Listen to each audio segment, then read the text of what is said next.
if you were my age, you saw from the Soviet Union growing up. Well, Victory Day was commemorated yesterday with a big military parade, and Putin gave a speech about Ukraine. Didn't declare war, but also didn't declare victory. What are we headed for? I thought I would ask a friend of the program, Jack Barsky. He's a former Soviet spy. He is the author of Deep Undercover. He's also the guy that the Americans used as a consultant on that to get the story right. He also has a podcast documentary called The Agent. If anybody knows how to read the tea leaves, Jack may be one of the few. Jack Barsky is with us now. Hi, Jack. How are you? I'm good. Good morning, and thank you. I feel honored to be called a friend of the Glenn Beck program. Oh. Can I have that in writing? It'll probably get you in more trouble with the FBI and others, I think, at this point, Jack. But thank you so much. You're an amazing man who lives an amazing life. And had we talked in the 80s, I wouldn't have said that. But you have turned into a great friend of the United States. And I think I'm not going to reveal anything that is in the agent. I just wanted to talk to you, Jack, because something is happening here with this Ukraine situation, and I feel like everybody's pushing for war, and I'm not so excited about that because this seems like this could quickly become a nightmare of World War proportions. You are so right, and we have to expect that Russia makes a lot of noise. This is what Putin does, and they threaten. But what's happening in the United States and in other Western countries, we have a bunch of armchair warriors who are playing politics with a situation that could easily be accelerated into what you just called a World War III. The first time I cringed when our president called Putin a war criminal. Did that move the needle one way or the other? I said, just shut up, don't talk, act, because that going back and forth could easily, Putin just might get triggered by that. He is not very amenable to being criticized, and that's a fact. It's a proven historic fact. Jack, tell me, because I've gone back and forth in my head. Other than them being incredibly different people, Ronald Reagan called Russia an evil empire and called for the destruction of it. And I know, reading history, that the Kremlin, I think it was Andropov, really was quite a paranoid guy and thought for sure that the United States under Reagan would, launch missiles in a first strike. What's the difference between then and now? Well, first of all, you're right about Andropov and his paranoia. He saw it, and I was aware of that. He started an opera called the Operation Ryan, where everybody, every KGB agent who operated in the West had to look out for signs of war. But there was,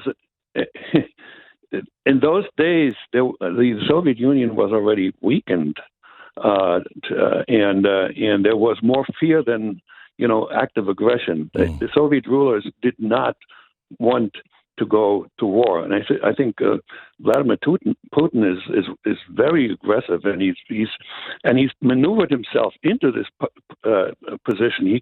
He's on a one-way street with no side street to duck into. Yeah, do you think he's in his speech that he gave, where he talked about a new Russia being born? Was that misinformation, or is this? Do you think he really believes that? Oh no, he has not made a secret of that. Right. He a couple of years ago, I think he wrote a lengthy essay, about what he wants to do, and he wants to restore Russia's greatness, not the Soviet Union, mind you, Russia's greatness. And this is his life. Okay, this is him. He is Russia, and he has he's convinced himself that. Some greater power. I think he pretends to be a believer now. He does pretend to be a believer. I don't know if he does believe in God, but he thinks he's been appointed to do just that. That's a little frightening. So what are we doing that we?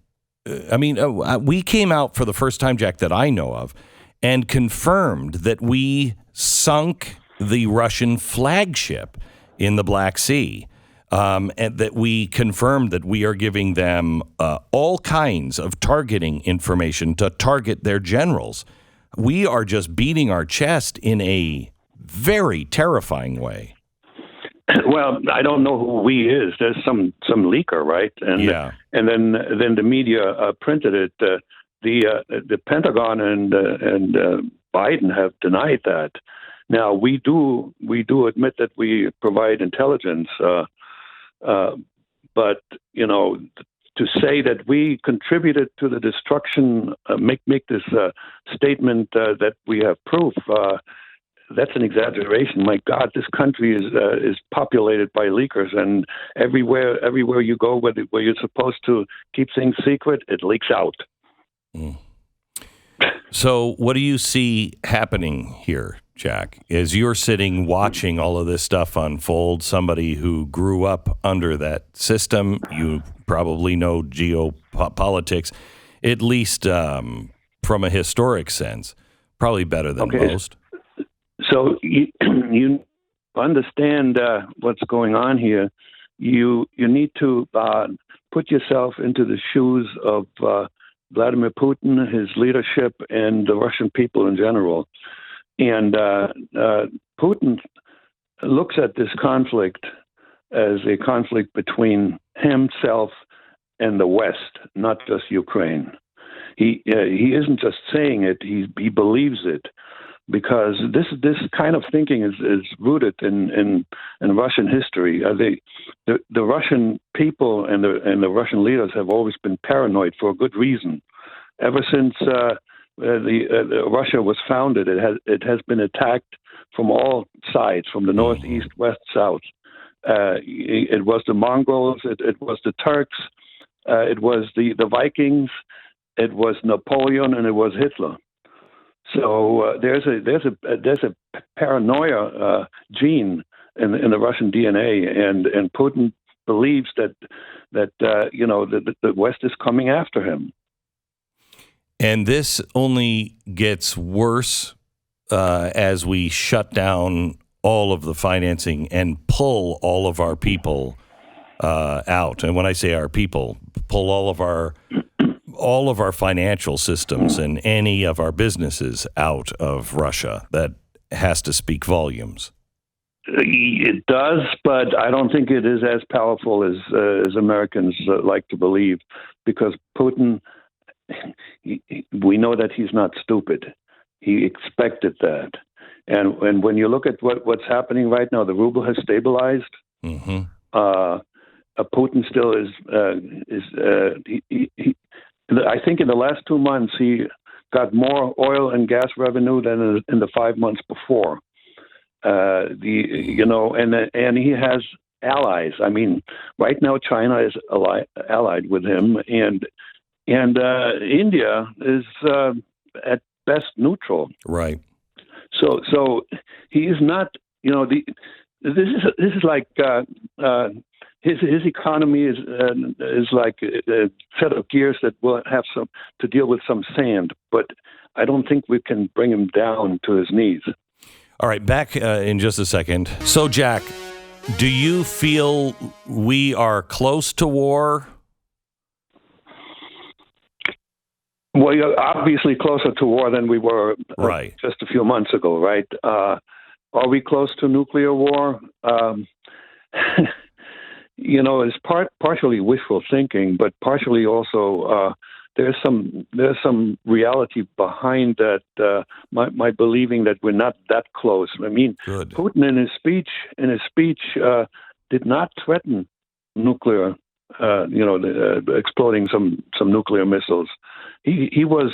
It was like status quo. Let's go keep on going. And I believe this conflict is going to drag on for a long time. Well, that's better than the alternative. You bet. But there's a secondary war here, and the secondary war is economic.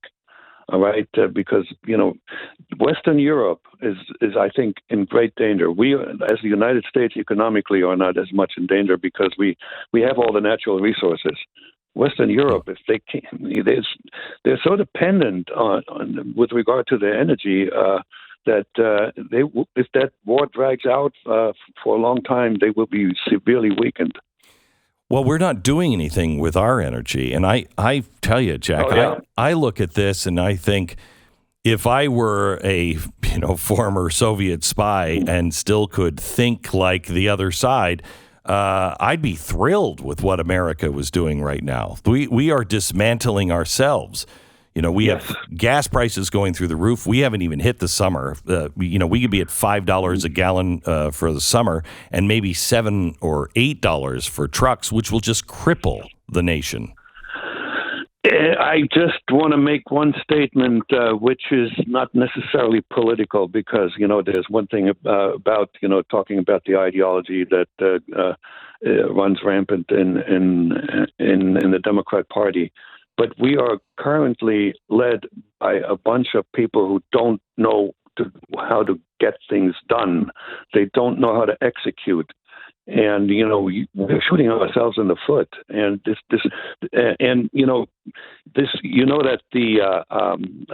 the energy policy is driven by ideology, and that's global warming. Mm-hmm. It's almost a religion. Oh, yeah, it is. Absolutely. With Greta being the patron saint. You lived in East Germany. How old were you when you left East Germany?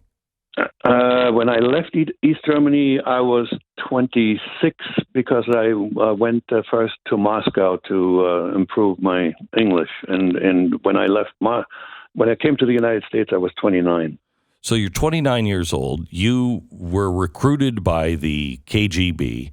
You were trained in all of these things, and you, being from East Germany, I would assume, you were very well aware of the spying that they did and the manipulation of people that they did. Did you notice that? Did you know that when you joined the KGB that they were, or is this patriotic kind of our side versus their side?